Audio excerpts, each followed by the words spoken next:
The host, Professor Arif Harekar, a senior neurologist and an instructor in nutrition, is back again with a stunning description of malnutrition in the Islamic Republic of Pakistan. This is your host, Professor Arif Harekar, and today I'll be talking about nutrition. I'm a pediatric neurologist, actually, and I've been practicing that for almost like 4 decades. And there's a lot to be talked about. And this morning we had a very prolific and versatile session on nutrition by Abbott Laboratories, and this was absolutely overwhelming, enthralling. Coming to protein energy, malnutrition has become a double burden for Pakistan. And it encompasses both the undernutrition and the overnutrition, which is obesity, of course.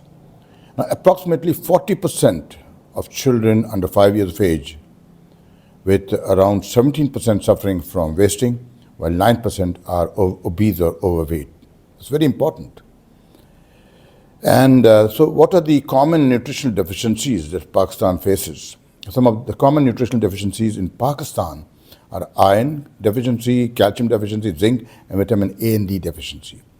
Now, only 38% of children are exclusively breastfed for the first 6 months of life. This is very important. And what does that happen? This results in more than half the children under 5 years of age are deficient because of this in vitamin A, 40% are deficient in both zinc and vitamin D, and nearly 62% are anemic. There's a lot going on if you don't do that. Breastfeeding is so important. So in 2023, the response to the 2022 floods had a huge impact. 33 million individuals were displaced and 8 million people were affected. 3.5 million children were impacted by the severe acute malnutrition, and the rate was 12%. Now, coming to breastfed children, breast milk contains all the nourishment that you actually need to promote normal, healthy growth and development in babies in the first 6 months of life, and remains the most important food during the first year of life. Breastfed children perform better on intelligence scales, as I've seen, and are less likely to be overweight or obese, and less prone to diabetes later in life.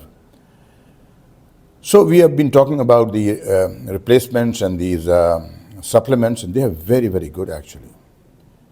And they're designed to help children grow.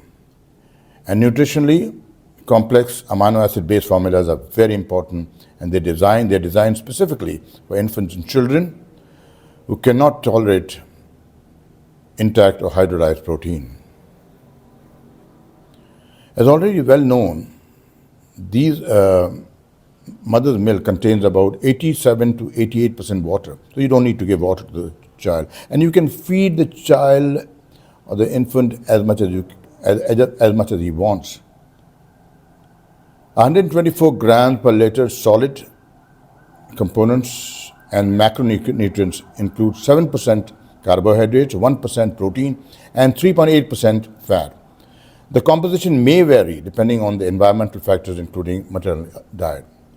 So why is maternal milk so important? It's important because it gives you a huge chunk of antibodies, which is so important to fight infection, especially at that tender age. And when you fight infection, morbidity and mortality are largely diminished. So what does it contain? It contains rich protein, sugar, vitamins, and minerals, plus numerous bioactive components such as hormones, growth factors, enzymes, and live cells. To support your baby's healthy growth and development, from 4 weeks, the nutritional content and levels of ingredients in mature milk generally remain fairly constant. Zinc is another important thing that we do not realize is very important for the cellular growth and cellular differentiation, and of course helps in immunity of the body, and thus is also another very important factor to fight infections and save morbidity and mortality. We will now be going to this last session before we end. Of course, with an elite population of nutritionists, I just heard this lady talk about nutrition, and she was absolutely amazing. I mean, that means that I'm addressing a gathering of very vibrant and dynamic youngsters. It's always, whenever we are talking, it's always important to get involved. All these sessions need to be interactive. That's a basic thing. So I've been into nutrition with our friends here for the last almost like a decade, and I've been practicing neurology for only 40 years now. And there's been a lot of pediatric neurology. I've been doing a lot of pediatric neurology. I must tell you that if I can start talking about the nutritional status of pediatric neurology, I mean, a country which has 44% stunted growth, where do we go? You know, the South Asians have 31%, and are the third highest stunted growth. So, if you're talking of malnutrition, if you're talking of undernutrition, then really we are into this game, and we need to address it. So we need nourishment not only for the little neonate, for the newborn, we need nutritional status for the mother. You know, I'm telling you, stunted growth. I mean, stunted growth is not, does not only come from malnutrition here. It comes from so many other factors.